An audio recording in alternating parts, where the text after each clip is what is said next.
nós estamos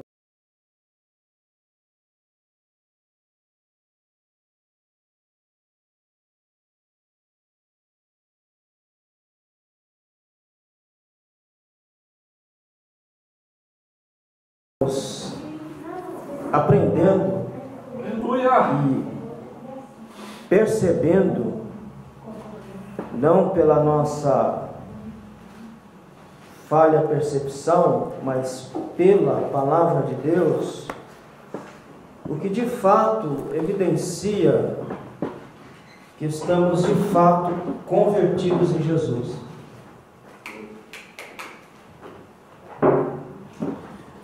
Colossenses capítulo 3 e o versículo de número 10, que assim diz: e vos vestiste do novo, que se renova para o conhecimento, segundo a imagem daquele que o criou. Aleluia. Nós já vimos a primeira evidência que nos diz que nós somos de fato convertidos em Jesus, é que temos desejos pelas coisas do alto ou pelas coisas de cima ou do céu, como você quiser falar.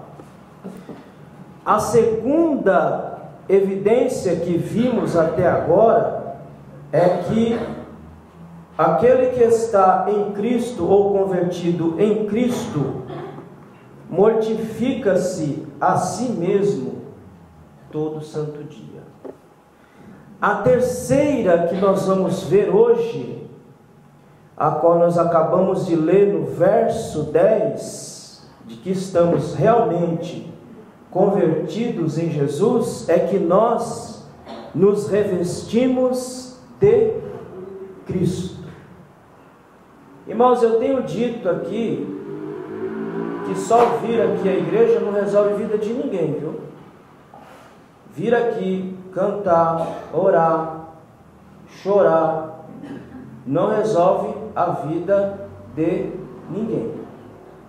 Se de fato nós não estivermos convertidos e trazendo em nossa vida as marcas de alguém que de fato está convertido em Jesus Cristo. Essa terceira evidência que Paulo diz no versículo 10, em que ele diz revestindo-se, ato contínuo. Revestir-se é ato contínuo, ou seja, todo dia eu tenho que me revestir de Cristo.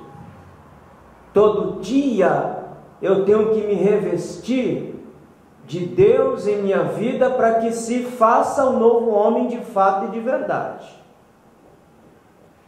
O termo que ele coloca aqui, que é ato contínuo, renovando. Temos que estar nos revestindo e nos renovando para o conhecimento na de vocês, possa ser que esteja umas falando conhecimento pleno, ou conhecimento profundo, ou só conhecimento. Mas para entender, é conhecimento pleno ou conhecimento profundo. A palavra renovar, irmãos, ela não tem a ver com quantidade. Não é quantidade. Por isso que eu falo que vir à igreja não resolve a vida de ninguém, só vir. Não é a quantidade de vezes que você vem aqui que te diz que você está sendo renovado. A palavra renovar tem a ver com qualidade. Que tipo de renovação a minha vida, ou tem acontecido na minha vida qualitativamente? Ele tem um contraste aqui entre o velho e o novo. Qualitativamente, quem é você hoje em relação a ontem? Eu conversando agora, mas eu vou falar de mim mesmo, para vocês entenderem de renovação, quando eu falo que é qualitativa, não é quantitativa. Quando eu me converti, eu tinha uma ideia que eu ia cair no paraíso. Novo convertido, né, gente? Não, eu vou cair num paraíso. Eu vou cair num pedacinho do céu na terra. E eu vim com essa ilusão na cabeça. Digo, as coisas que eu via lá fora, acontecendo lá fora, eu não as verei acontecer dentro desse pedacinho de céu. Mas na verdade, quando eu fui me deparando e fui caminhando, eu fui vendo que as mesmas mazelas que lá fora acontecem, para o lado de cá também acontecem. E por que elas acontecem? Porque alguns esqueceram que é ato contínuo, renovando-se qualitativamente. Aquilo que eu fui há 30 anos atrás, eu não posso ser agora em 2021. Eu não posso ser um crente pior do que eu era quando eu aceitei a Cristo. Eu tenho que ser um crente melhor agora do que 30 anos atrás. Por isso que Paulo coloca renovando, que tem a ver com qualidade e não quantidade. E ele diz que é um conhecimento pleno ou profundo. O conhecimento aqui não é teórico. Porque, irmãos, eu vou citar o nome de um cara, Bart Ehrman. É um dos maiores autoridades em Novo Testamento do mundo. Pensa num homem que conhece o Novo Testamento. Bart Ehrman. Coloca o nomezinho dele lá, você vai vê-lo e ouvi-lo. É um homem que tem um conhecimento fora do normal em Novo Testamento. Mas é um homem que não acredita, por exemplo, na ressurreição, morte e ressurreição de nosso Senhor Jesus Cristo. É um homem que não acredita que o mar vermelho se abriu. É um homem que não acredita em céu e inferno. Então não é conhecimento teórico que resolve minha vida. O conhecimento pleno e profundo que Paulo diz aqui é relacional. Conhecimento para o homem bíblico, tanto para o Antigo quanto para o Novo, não é teórico. Conhecimento para o homem bíblico é conhecimento relacional. Olha o que Jó testifica. Eu só ouvia, mas eu não te conhecia. Quando é que eu comecei a conhecer? Quando contigo eu comecei a andar, aí então eu comecei a conhecer ao Senhor. Conhecimento relacional, não é teórico. Conhecimento de andar com Jesus, de viver com Jesus, de comungar com Jesus, de se deixar transformar-se e moldar-se a Cristo dia a dia. É este tipo de conhecimento e de renovação que Paulo deixa bem claro para nós nesse texto. Amém? Amém. Agora, o versículo 10 só pode acontecer se o versículo 3 aconteceu na minha vida, do que nós estamos analisando. Colossenses capítulo 3 e versículo 3: porque já estáis mortos e vossa vida está escondida com Cristo em Deus. O verso 10 só se faz realidade na sua vida se o versículo 3 já for uma realidade para você.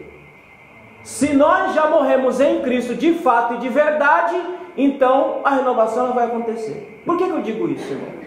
E eu falei isso ontem. A parábola da dracma perdida. Aonde é que a dracma se perdeu? Dentro ou fora da casa? Ela se perdeu dentro. Porque existem muitas pessoas que estão... Por isso que eu digo, só vir aqui não funciona, não adianta. Existem muitos que estão no nosso meio, mas estão perdidos dentro de casa. Porque ainda não morreram de fato com Cristo, portanto, o novo homem ainda não se instalou. É ter uma vivência com Cristo que resolve minha vida e resolve a sua vida em nome de Jesus. Amém, irmãos? Amém. Não é só para ser frequentador de igreja que vai resolver a vida de ninguém, não. Só frequentar aqui não vai resolver a vida de ninguém. O que resolve nossa vida é nossa entrega de fato e de verdade a Cristo e vivermos em novidade de vida, como diz Paulo aqui no texto que estamos estudando. Olha só que coisa interessante. Nós somos criados por Deus. Fomos deformados pelo pecado, pelo nosso pecado. E somos agora transformados pelo poder que há em Cristo Jesus. Com qual propósito que Ele nos criou? Caímos. E agora somos transformados em Cristo Jesus. Paulo diz no próprio texto: o propósito de tudo isso é que cheguemos ao pleno conhecimento profundo, ao pleno de Cristo. Aleluia. Que andemos de tal forma com Ele, que em nossas vidas deixemos Cristo aflorar em nós, para que aquilo que nós éramos, vamos deixar de ser, para ser uma nova criatura em Cristo Jesus. Eu falei ontem que nós temos que, a ideia do não ser, irmão, no Evangelho não dá para ser. O Evangelho não é lugar de quem quer ser. O Evangelho é lugar de quem quer não ser. É aquele que entendeu que ele tem que se renunciar a si mesmo, negar-se a si mesmo e deixar Cristo aflorar, e aflorar com potência na sua vida, para você se parecer com aquele que te criou, com aquele que te formou e com aquele que está trabalhando em sua vida para lhe salvar. Amém? Amém. Quando as pessoas nos olham, ou quando as pessoas me olham, elas não podem ver o Luiz de 30 anos atrás. Porque se elas continuarem vendo o Luiz de 30 anos atrás, então quer dizer que o versículo 3 não é uma realidade para a minha vida. Eu não estou morto em Cristo ainda. Eu só estou dentro da igreja. Eu só faço parte da comunidade, mas o Evangelho não entrou em mim ainda. A palavra não entrou em mim ainda, portanto que eu sou a mesma pessoa e as pessoas não conseguem identificar uma outra pessoa no Luiz. Só conseguem enxergar e ver o mesmo Luiz. E não é essa a máxima do Evangelho. A máxima do Evangelho é que morramos para que o novo homem surja, para que nos tornemos dia a dia a semelhança de Cristo Jesus, para a glória de Deus. Amém. Amém. Por que Paulo deixa bem claro o propósito de estarmos nos revestindo, de estarmos nos renovando, para chegar ao pleno conhecimento, pleno profundo do Cristo, de uma vida relacional com Ele, para que tenhamos aquilo que Adão e Eva tinham lá no Éden. Um conhecimento relacional, de andar com Deus, de viver com Deus, para fazer as escolhas certas. Mas o que fizemos no Éden? Entramos pelo caminho da ignorância. No Éden nós entramos pelo caminho da ignorância. O que significa ignorância? O izinho, o i de ignorância prefixado aí, ele é um não. É um não conhecimento, em que nós decidimos lá no Éden a não obter mais e não ter mais o conhecimento que provém de Deus pela relação pessoal que tínhamos com Deus, porque diz a Bíblia, e é literal, Bart Ehrman vai dizer que é mito, mas eu creio na palavra de Deus, porque ela é a palavra de Deus, e lá está dito que na viração do dia Deus descia para dialogar com a sua criação. Todo santo dia Adão e Eva estavam tendo um conhecimento relacional com o seu Criador. mas decidimos entrar pelo caminho da ignorância. Irmão, a ignorância é da nação do homem. Quando eu digo homem, digo mulher. O não conhecimento. E esse não conhecimento, ele é voluntário. Quando eu decido, ou quando eu recuso a não crescer, a não aprender nada. No nosso caso, eu recuso, eu me nego voluntariamente a não crescer e a não aprender a palavra de Deus. Aí eu estou trilhando pelo caminho da ignorância, que vai nos levar, e a ignorância nos leva à danação. Por isso que eu digo que a ignorância é a danação do homem. E ela pode ser também voluntária, mas o problema é que, na maioria das vezes, a nossa ignorância, a nossa recusa de não querer ter conhecimento, ou obter o conhecimento da palavra de Deus, é voluntário. E os irmãos sabem que a ignorância é pecado? Amém ou não amém? É pecado, minha gente. Porque quando você rejeita o conhecimento da palavra de Deus, você está pecando. Quando a ordem é que eu obtenha conhecimento da palavra de Deus.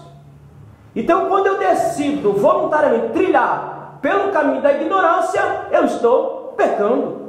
E pecando em não querer conhecer a santa e poderosa palavra de Deus. Amém ou não amém? Amém, Jesus. Sabe qual é o problema da ignorância? Sabe qual é o problema de não queremos obter conhecimento da palavra de Deus que Paulo diz aqui? Sabe qual é o problema? De não queremos conhecer a palavra de Deus? Primeiro, 1 João capítulo 4, versículo 8. Quem não ama, não o conhece, pois Deus é amor. Só pode conhecer a Deus pela sua bendita e poderosa palavra. Ou tem outro meio, eu não estou sabendo. Existe outro meio de obtermos conhecimento de Deus a não ser pela sua poderosa palavra? Amém ou não amém? Amém. Não existe. O único meio de conhecermos a Deus, de conhecermos sua vontade, de conhecermos seus desígnios, são pela sua poderosa palavra. Quando eu rejeito o conhecimento, o aprendizado da palavra, querido, o que vai faltar na minha vida é amor. Como diz João, quem não ama, não o conhece. Eu não posso dizer que conheço a Deus se eu não amo. Eu não posso dizer que ando com Deus se eu não o amo. Porque se eu não amar Ele, eu não vou amar ninguém, irmão. Por que que nós ficamos encabulados com alguns comportamentos nossos? É porque o nosso amor está tão em baixa em relação ao nosso Criador, que nos comportamos de maneira, às vezes, reprovável. E sabemos que é reprovável. Porque nosso amor está tão baixo, que agimos e fazemos as coisas, porque o nosso amor em relação a Deus está muito baixo. Porque se amamos a Deus, não iremos pecar em relação ao nosso Deus. E não iremos pecar em relação ao nosso irmão. Então aquele que decide andar pelo caminho da ignorância, o caminho que ele trilha é o caminho da falta do amor, porque quem não ama, não conhece, pois Deus é amor. Aleluia, Deus. Tito capítulo 1, versículo 16. Assim diz Tito. Eles dizem que conhecem a Deus, mas o que eles fazem mostra que isso não é verdade. Estou lendo uma tradução mais atualizada. Estão cheios de ódio, são rebeldes e não são capazes de fazer nenhuma coisa boa. Quem rejeita o conhecimento da palavra de Deus vive uma vida de pecado e de aparência. Eu, quando decidi, coloquei no meu coração, por Deus e diante de Deus, que nós íamos estudar as epístolas de Paulo, é porque nós precisamos ser em essência, não parecer, irmãos. Porque o grande problema hoje é que nós estamos mais nos parecendo do que sendo. Eu pareço com um crente, pareço. Eu até me assemelho, mas em essência, o que eu sou de fato, de verdade? Então quem rejeita o santo conhecimento, como diz Paulo, o conhecimento pleno, o conhecimento profundo das Escrituras, ele vive uma vida de pecado, como ele diz aqui. Eles dizem que conhecem a Deus, mas o que eles fazem mostra que isso não é verdade. Ou seja, como é que eu posso dizer que eu conheço a Deus e minhas atitudes são totalmente ao contrário ao amor que Deus tem por mim e pelos homens? Minhas ações são contrárias daquilo que Deus espera de mim. E ontem nós ainda falamos qual é a definição de crente cheio do Espírito Santo. Que há muitos mitos em relação a isso, que vão caindo por terra dia a dia. Quando é que eu sei que um crente realmente é cheio do Espírito Santo? Quando ele fala línguas estranhas? Não, porque até o diabo faz isso. Línguas estranhas? Ah, meu irmão, isso aí o que eu tenho visto é muita língua fajuta. Há muita língua que Deus está lá no céu, sentado no seu trono, o Filho à direita dele em pé, o Espírito Santo, Deus está perguntando, alguém sabe o que aquela criatura está falando lá? Porque eu não sei, porque aquilo não vem de mim não.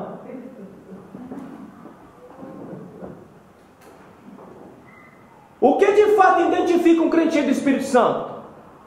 Vou dar a definição que demos ontem. Crente cheio do Espírito Santo, ele vê como Deus vê. Ele sente como Deus sente. E ele faz aquilo que Deus quer que ele faça. Como é que Deus vê? Deus vê com olho de amor, misericórdia e graça. Crente cheio do Espírito Santo vai olhar com amor, com misericórdia e graça. Crente cheio do Espírito Santo sente o quê? Sente amor e sente empatia por aquele ou pelo seu próximo. Crente cheio do Espírito Santo faz exatamente aquilo que ele quer que nós façamos. O que passar disso aqui que eu estou dizendo a vocês é de procedência maligna. Porque se estou cheio do Espírito, eu vejo como ele vê, eu sinto como ele sente e faço o que ele quer que eu faça. Amém? Amém. Nós estamos nos tornando uma geração, e quando eu digo nós, eu não digo só nós aqui, eu digo nós em geral. Estamos nos tornando mais acusadores do que acolhedores. Estamos sempre com o dedo em riste, quando na verdade o dedo tinha que estar assim, ó, apontado para mim mesmo, para que eu olhe a mim mesmo, olhe os meus defeitos, minhas falhas, e resolva elas em Deus, para que eu possa então ajudar o meu próximo. Mas nós estamos nos tornando uma geração de julgadores, de acusadores, agora a palavra da moda é de assassinato moral de toda espécie, de toda maneira. Não é isso que Deus projetou para cada um de nós que estamos aqui. Ele quer que nós sejamos pacificadores para a glória de Deus. Amém? Aleluia. Nós temos que ser uma geração que exemplifica o Cristo na nossa vida. Nós deveríamos ser aquele tipo de gente que atrai as pessoas até Cristo e não afastar as pessoas de Cristo. E aí nós temos que nos questionar o quanto de Deus nós estamos cheios, o quanto de poder nós estamos cheios em nossas vidas. Então, querido, só vir aqui não resolve, só parecer não resolve. Tem que conhecer a Deus pela sua palavra, para que não vivamos na ignorância, e se vivemos nela, viveremos numa falta de amor e vida no pecado. Olha o que diz João em 1 João capítulo 2, versículo 4. Se alguém diz, eu o conheço, mas não obedece aos seus mandamentos, é mentiroso e não há nele verdade. Ora, o que adianta? O que adianta eu ou nós falarmos que conhecemos a Deus e não obedecemos os seus mandamentos, e não obedecemos a sua palavra, e não obedecemos os seus princípios, a sua vontade estabelecida? Que adianta tudo isso?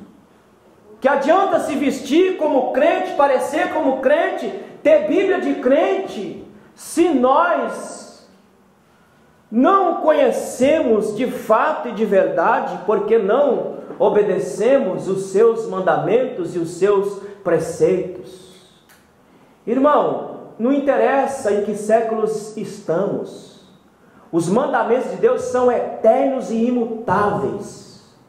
Nós mudamos, o tempo muda, as pessoas mudam, mas a palavra de Deus, essa é eterna e imutável. Mas estão querendo mudar aquilo que não pode ser mudado, e ninguém muda a palavra de Deus por nada nesta terra. Aquilo que ela diz como mandamento vai continuar sendo como mandamento. Se Ele diz que nós temos que nos amar a Ele em primeiro lugar, ninguém vai mudar isso. Quem mudar é o louco, desvairado. Quem mudar o preceito que diz que nós temos que amar o nosso próximo como a nós mesmos, é um louco, um desvairado. Porque é um preceito eterno, um mandamento eterno. Ontem nós falamos sobre bênção de Deus. Quais são as reais bênçãos de Deus que nós temos que carregar na nossa vida? Segundo aquilo que Paulo diz em Efésios capítulo 1 e versículo 3. As bênçãos espirituais. Aquelas que de fato dão razão à minha vida, ainda que eu não tenha nada, ainda que eu fique como, olha irmão, o que é uma bênção? Uma bênção mesmo, uma bênção dobrada, sacudida e recalcada. O cara estava podre, fedendo que ninguém queria ficar perto daquele infeliz, corpo purulento, jorrando pus para tudo quanto era lado, e lá com o caco ele se coçando, e ele dizia, mas eu sei que o meu Redentor vive, e que por fim se levantará da terra. Nu eu saí do ventre de minha mãe, e nu eu vou retornar. Ele perdeu fama, ele perdeu dinheiro, ele perdeu família, ele perdeu amigo, ele perdeu tudo, mas a bênção espiritual estava lá. Eu sei que o meu Redentor vive. Essa bênção que dá validade à minha vida, à sua vida, essa bênção que dá a razão da minha existência, aquela que não se toca, aquela que não se usufrui, porque tais coisas se vão, tais coisas se perdem no tempo, mas a graça de Deus, o poder de Deus, o Espírito de Deus, e você pode estar na lona, mas você está lá dizendo, só o Senhor é Deus. Aleluia. E ainda que o meu sonho não se realize nessa terra, eu sei que no céu de glória há mansões celestes para mim. E isto aqui não é teologia da fuga, não. Isto aqui é uma realidade da palavra de Deus, irmãos. Ainda que você não consiga nada nessa vida, mas se você fechar os seus olhos agora, você vai acordar lá no céu junto do seu Redentor para estar com Ele na eternidade. Amém? É isso que carregamos em nossa vida. É isso que deveríamos carregar na nossa vida. E tais coisas, ela vem pelo pleno conhecimento e certeza que temos na palavra de Deus. Irmãos, olha uma coisa contraditória e paradoxal que eu vou dizer a vocês. Vocês sabem onde está o maior número de ateus hoje no mundo? Quem pode me dizer? Aonde existe a maior quantidade de ateus no mundo hoje?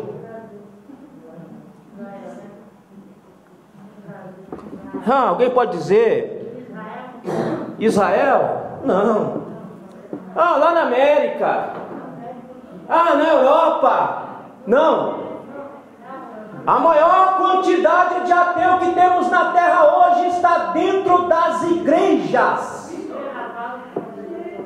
Porque estamos deixando de crer nas coisas mais essenciais e elementares da vida cristã. Antigamente, quando se falava que Jesus vinha, nossa alma tremia, chorávamos, nos alegrávamos, dançávamos e gritávamos. Hoje dizemos, Jesus vem, e quase um ou outro diz um amém e um aleluia, porque a vida parece que está tão boa aqui que queremos aqui ficar. Quando falamos que precisamos clamar, buscar ao Senhor, não, mas isso já foi para o século passado. Nós estamos no século da modernidade. Mandamos um zap para Deus e rapidinho Ele nos responde. Falei há poucos dias aqui, cadê as santas manifestações do Espírito Santo? Porque nelas cremos, amém ou não amém? Amém. Cremos que Deus se manifesta por meio do seu Espírito Santo, com os seus dons maravilhosos no meio do seu povo, trazendo cura, maravilhas e prodígios. Cadê essas coisas no nosso meio, minha gente? Por que estamos nos tornando tão descrentes das realidades espirituais que Deus nem mais consegue ter espaço, ambiente espiritual para se manifestar como Ele gostaria de se manifestar no nosso meio? Amém ou não amém? E o problema é de quem? É de Deus? Não, o problema é nosso que estamos nos tornando um ateu. E não queremos mais orar, não queremos mais buscar a Deus, não queremos mais consagrar nossa vida, não queremos mais ler a palavra de Deus, não queremos fazer mais nada. Nós queremos é vir aqui aos domingos, sentar gostosamente, ouvirmos e ir embora gostosamente para casa da gente, e não queremos abrir mão 1 milímetro de nada da nossa vida. E aí queremos que chegue num culto de domingo como esse, e Deus derrame poder abundantemente, sendo que nós não fazemos nada para tal. Amém ou não amém? Amém. Agora, nos tornemos crentes, nos tornemos mais fiéis, busquemos mais, consagremos mais, e vamos ver, como diz o ratinho, se a tampa da chaleira não vai voar aqui nesse lugar. Se aqueles que entram aqui amargurados, aborrecidos, não sairão daqui alegres e satisfeitos. Se aqueles que entram aqui com cura na alma para ser curado e não sairão daqui curado. Se aqueles que entrarão aqui com dor física, cura física, se eles entrarão aqui e não sairão curados daqui para a glória de Deus. Amém? Amém. Pleno conhecimento profundo da palavra de Deus. Não, irmão, a gente tem que ser, não parecer. Não tiram proveito do Evangelho. Olha a ignorância. Olha o que é. Olha, irmão, olha a sua recusa em relação a não querer aprender a palavra de Deus para o buraco que te leva. Olha o que diz em Atos capítulo 17, versículo 30. No passado Deus não levou em conta essa ignorância, mas agora Ele manda que todas as pessoas em todos os lugares se arrependam dos seus pecados. Não conseguimos tirar proveito do Evangelho. Não conseguimos viver o Evangelho na sua plenitude. Você quer ver uma coisa, irmão? Eu falei esses dias, irmão, até a nossa espiritualidade é uma espiritualidade doente. Porque a espiritualidade agora parece que é sensitiva. Ah, irmão, se eu não sentir um arrepio,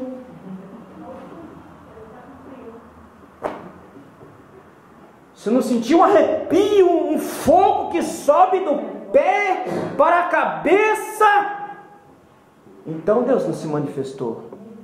Por um acaso são pelos 5 sentidos que se sente ou se vive a presença de Deus? Alguém me ajude?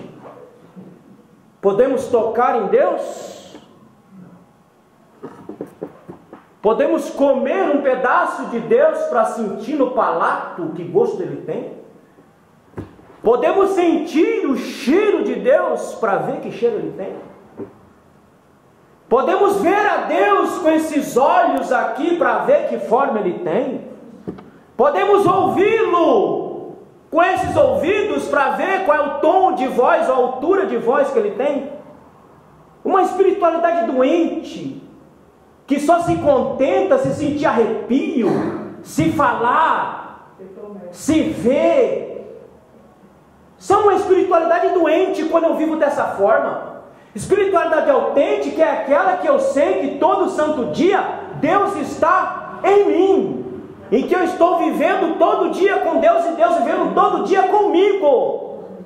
Eu não dependo de sentir, não dependo de ver, porque não são pelo sentido, é uma vivência de vida. Viver a Deus todo dia na sua vida. Aí você pega muito crente frustrado, aborrecido, até chateado com Deus, porque não sentiu, não se arrepiou, não viu, não falou. É claro, espiritualidade doente. Aonde Deus está? A Bíblia diz que o Espírito Santo habita em mim, está em mim, dentro de mim, me dando força e vigor para dizer que só o Senhor é Deus. E diante da adversidade não se dobra feito verme, mas diante da adversidade se dobra diante do seu Criador e diz: Ele tem o controle de todas as coisas, ainda que esteja difícil, mas Ele não perdeu o controle de nada. Amém? É esse Deus que você serve. Não é um Deus que quer fazer você sentir nada. É um Deus que está dentro de você, vive dentro de você, comunga com você e te faz ficar em pé todo santo dia, por graça e por misericórdia divina. Qual é o resultado da ignorância? Nós vimos para onde vai a ignorância. Agora, qual é o resultado da ignorância? Primeiro, diz Mateus capítulo 22, versículo 29. Como vocês estão errados, não conhecendo nem as escrituras sagradas, nem o poder de Deus. É aí, desemboca aí. A ignorância desemboca aí. Minha ex-cunhada que já morreu, queira Deus que esteja com o mestre, ela disse para mim uma vez que ela só conseguia sentir a presença de Deus se ela tivesse de coque. Olha para isso aí. Aonde está na Bíblia isso aí? Uma pessoa dessa conhece o poder de Deus? Uma pessoa dessa conhece a palavra de Deus? A ignorância te leva para esse caminho, para a obscuridade, para o misticismo cego e louco, para a espiritualidade doente. Quando eu rejeito a Bíblia, com certeza eu vou errar, não conhecendo nem o poder de Deus e nem a sua santa e poderosa palavra. Segundo, quando rejeitamos a Deus pela sua palavra, olha o que diz Isaías 44:19. O homem que faz imagens não entende nada e não tem a inteligência necessária para dizer a si mesmo: ora, com metade dessa madeira eu fiz um fogo, assei o pão, assei a carne e comi, e com a outra metade eu fiz esta imagem nojenta. Agora aqui estou eu adorando um pedaço de madeira, na linguagem de hoje que fala mais diretamente para você entender. A ignorância te leva à idolatria, te leva a ser um idólatra.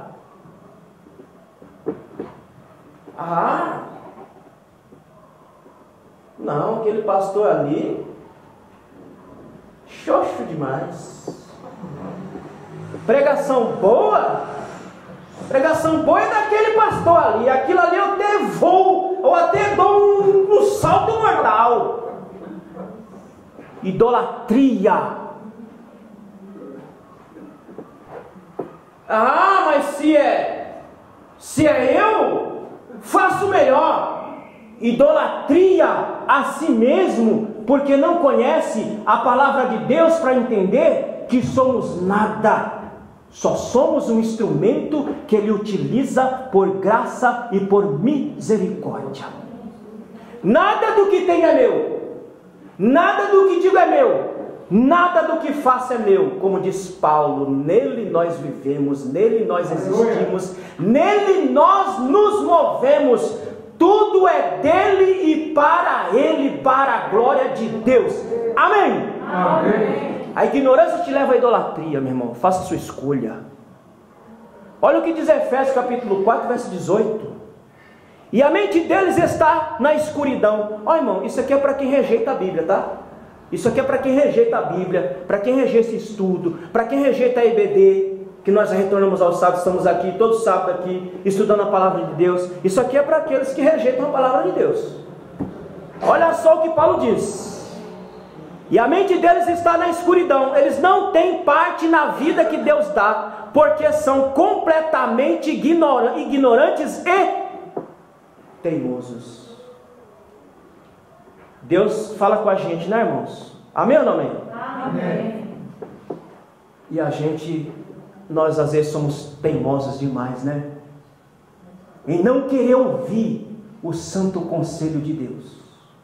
E aí Paulo vem numa linguagem bem rasgada e diz: quem rejeita a Deus pela sua palavra está na escuridão e ainda não tem parte na vida que Deus tem, porque são completamente ignorantes e ainda são teimosos, e não querer ouvir a voz do Senhor. O que diz João no Apocalipse? Quem tem ouvido, ouça o que o Espírito diz às igrejas. Quem é inteligente para ouvir e entender, ouça, entenda e pratique, porque é Deus falando aos seus filhos ainda na terra. Porque isso aqui um dia vai cessar. E é dito, Ele vai tirar uma igreja de dentro da igreja.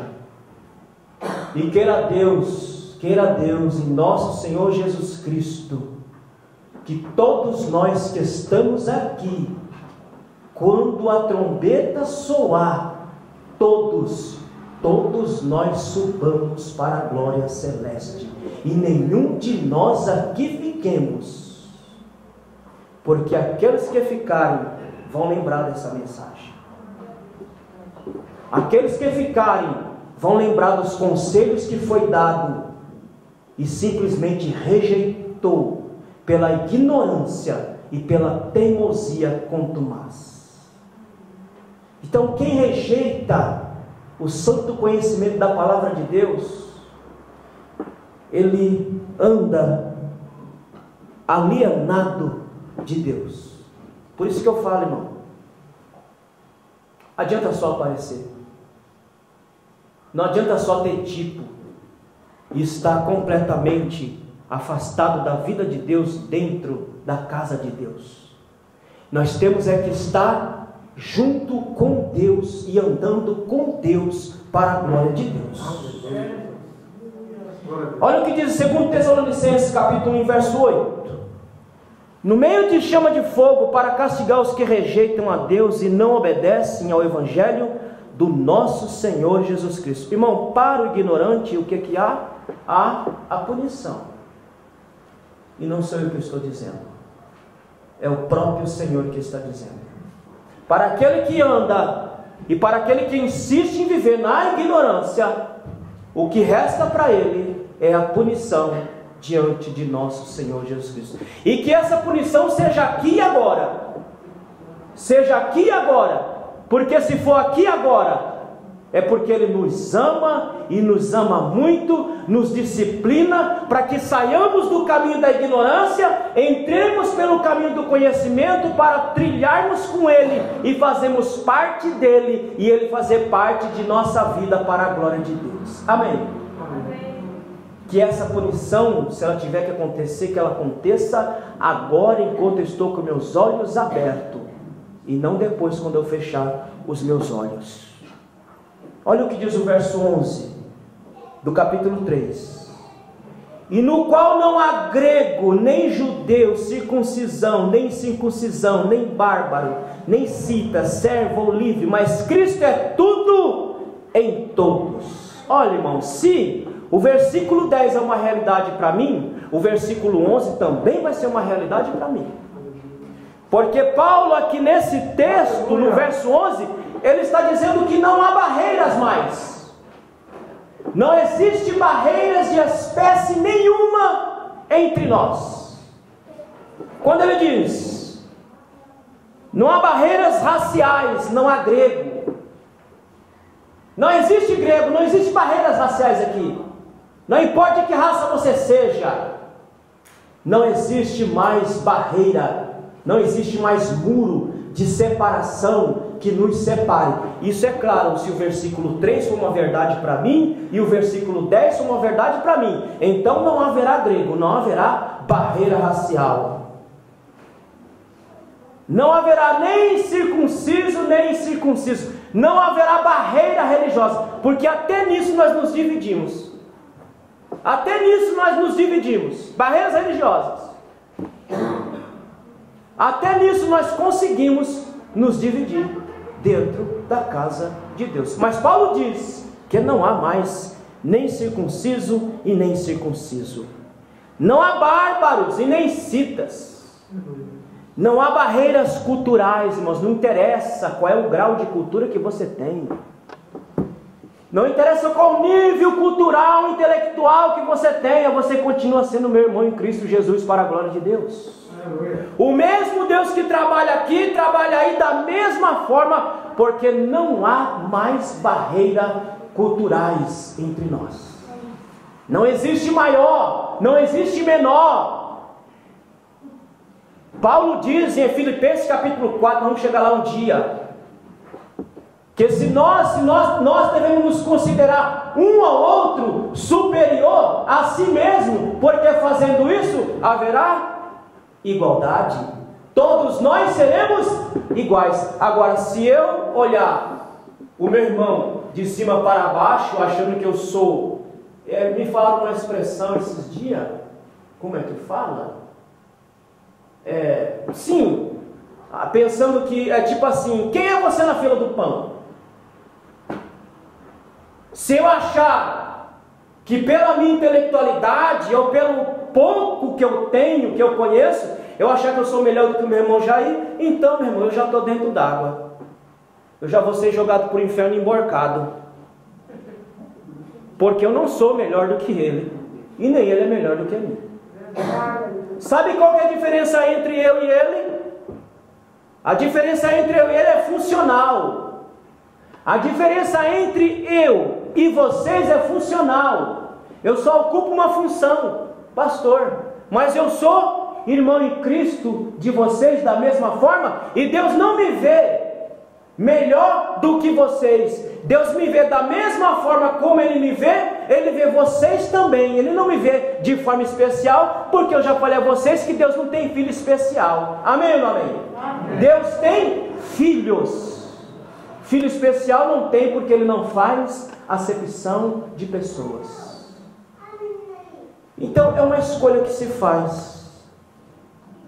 Não há livres e nem escravos, não há barreiras sociais.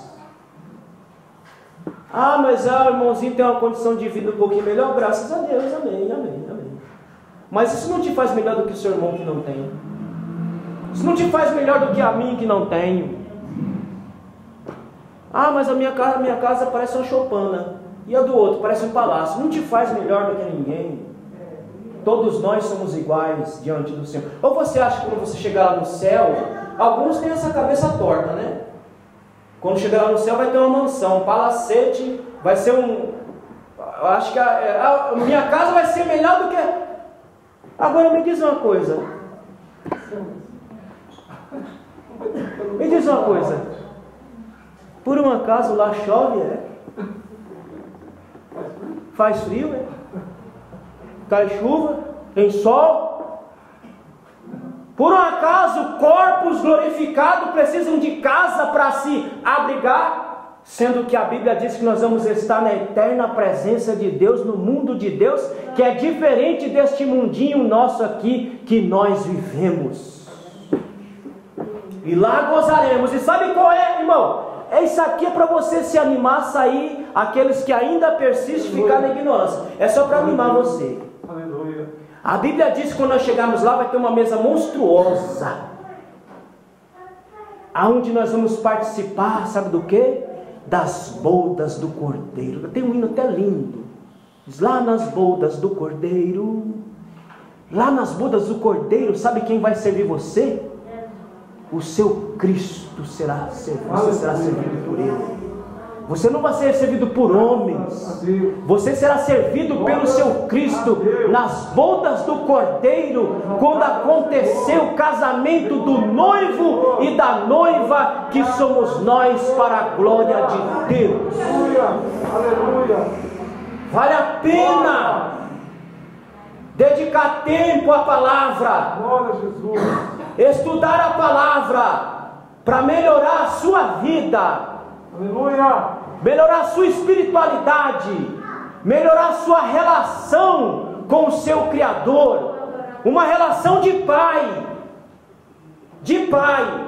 não uma relação de jagunço, não, relação de pai, de um pai que lhe ama, mas também ama aquele que está lá do outro lado, de um pai que me disciplina, mas também disciplina aquele lá, mas disciplina com amor. Aleluia. É esse pai que nós servimos, não é um jagunço, não é um vingador, não é um justiceiro, é um pai amoroso que abraça todos os seus filhos de igual forma e abençoa todos os seus filhos de igual forma também, para a glória de Deus. É esse que nós servimos. É esse pai que servimos. Esse novo homem marcado por uma qualidade de vida superior ao antigo. Olha o que diz Paulo em Efésios capítulo 2 e versículo 10. Olha que qualidade de homem que é esse.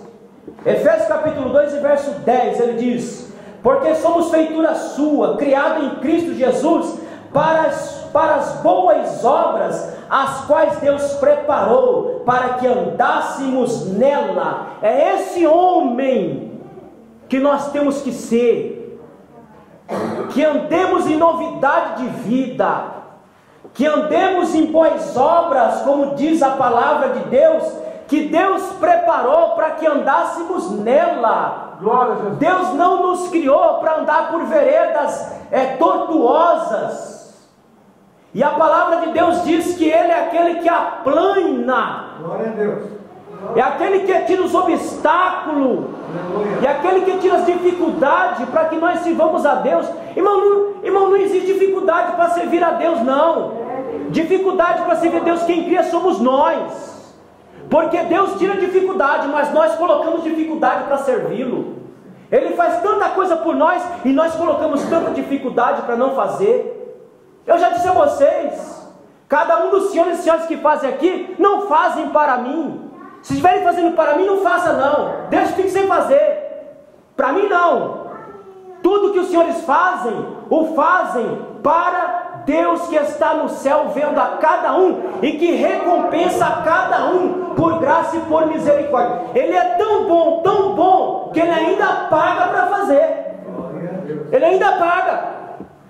Ele paga. Ele dá recompensa àqueles que fazem a sua obra com diligência, com inteligência, com amor, com zelo. Ele recompensa. Eu não posso reclamar de minha vida. Não posso reclamar de minha vida. Ele tem dado a minha paga. Ele tem dado a minha recompensa dia a dia. Só o fato de eu levantar e continuar dizendo: o Senhor é meu Senhor, o Senhor é o meu Deus, o Senhor é o meu Salvador. Se eu morrer aqui, eu sei para onde vou. Se pegar alguma doença e morrer, é porque é hora de ir para a glória. Mas se pegar e passar, é porque o Senhor está comigo ainda e continua comigo. Essa é a minha paga. De ter força, de ter vigor, de ter ânimo, de ter amor, de ter zelo pelas coisas de Deus, de amar a Deus e ser apaixonado pela sua bendita e poderosa palavra. Irmão, hoje eu cheguei atrasado porque eu comecei a ler, comecei a estudar e a hora foi embora que eu não vi. E aí dona Joana: fulano, não vai buscar a Cleide. Fulano, não vai buscar a irmã. Digo: vou, calma que eu estou fazendo minhas coisas aqui. É porque, irmão, o amor que eu tenho pelo meu Criador me consome dia a dia. Aleluia, glória a Deus. A fome que eu tenho de conhecimento me consome dia a dia. É por isso que eu gasto meu tempo. Eu não gasto, eu ganho meu tempo estudando e lendo a palavra de Deus. O tempo que eu tenho, eu estou estudando a palavra de Deus.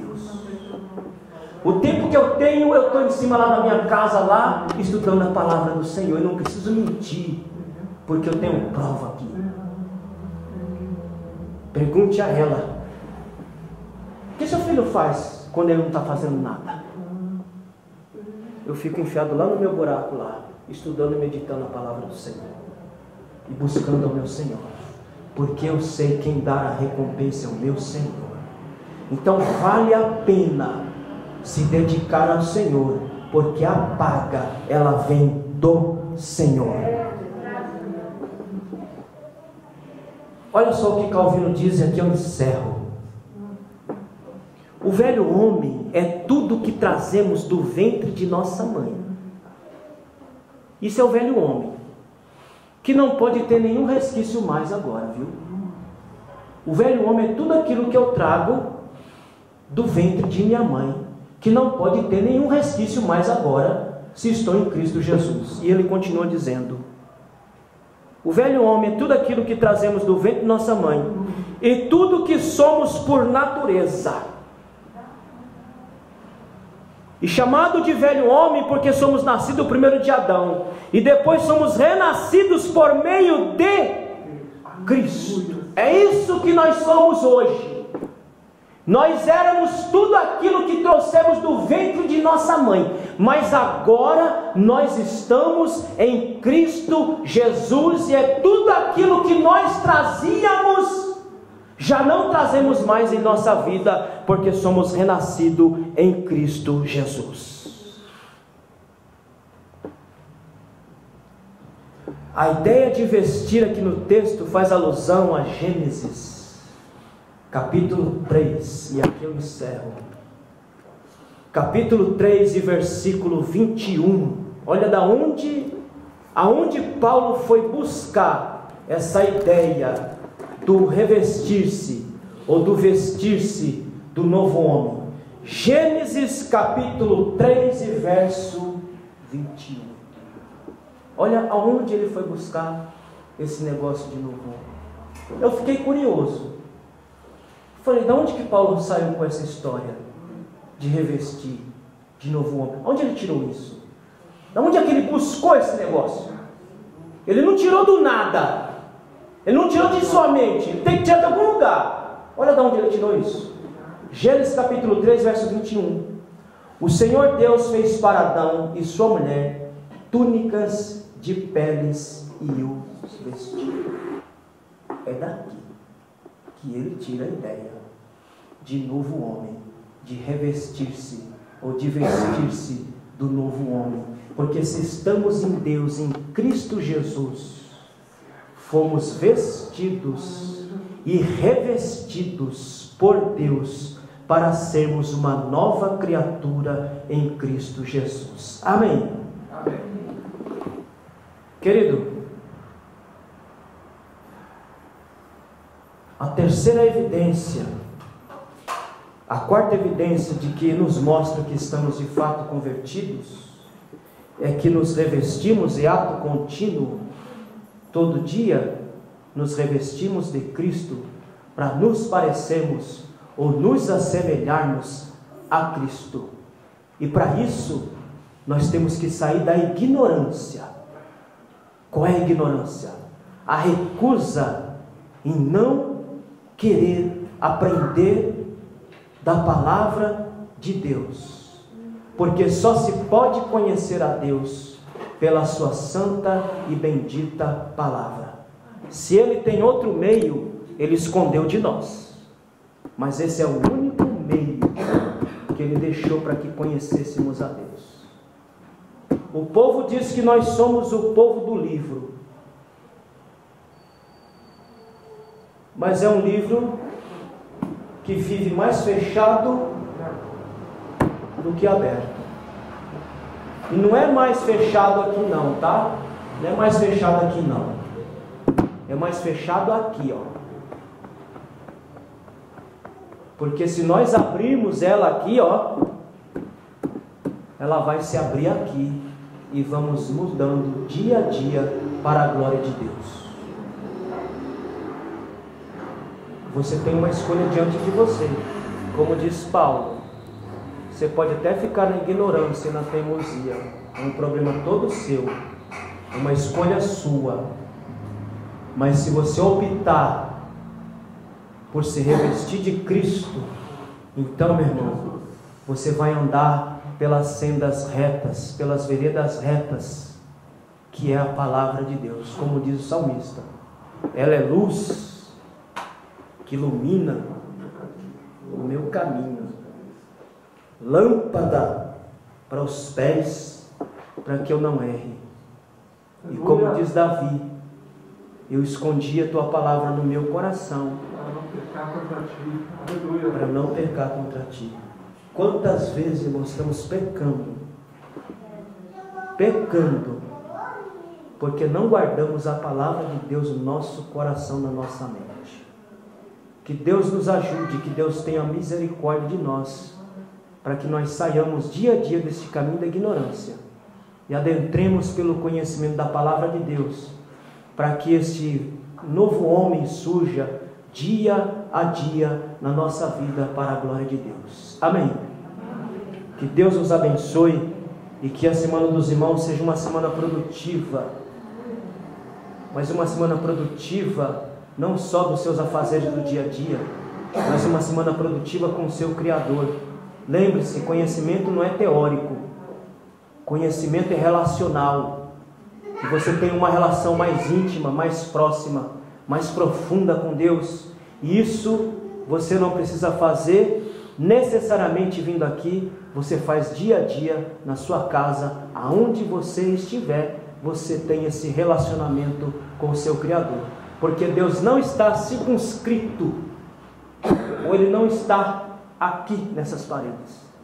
Deus está aí, na igreja viva, que é cada um de vocês que estão aí. Amém? E as palmas louvam o Senhor.